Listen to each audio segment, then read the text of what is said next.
For years, I longed to have children, at least one, but they wouldn't come. I was a high-risk patient, and the risk increased as my spouse and I grew older. I wondered if God would ever answer my prayer. In the book of Genesis, God promised children to Abraham and Sarah. This was at a time when having children was vital to the future well-being of a family. Children meant more hands to take care of the animals and household. Having a son meant an heir to lead the family. Children meant future protection. As the family grew, so did its stability and security. In ancient times, there was almost nothing worse than the inability to have kids. And a woman who couldn't bear children was culturally ashamed. Sarah felt this shame.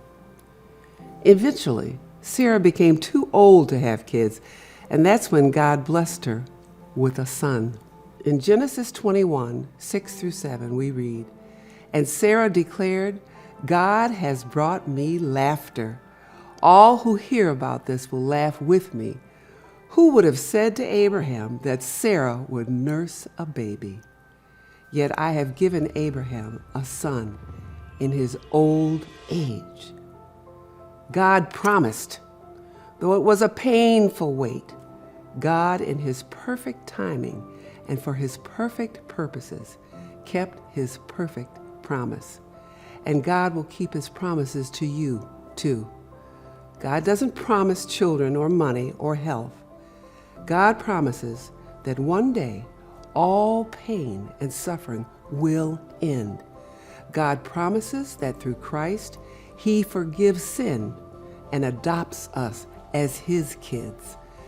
God promises Jesus will return and make everything new. So even when life's confusing and we're unsure of how God will act, he can still ignite joy in us as we depend on him, because God keeps his promises.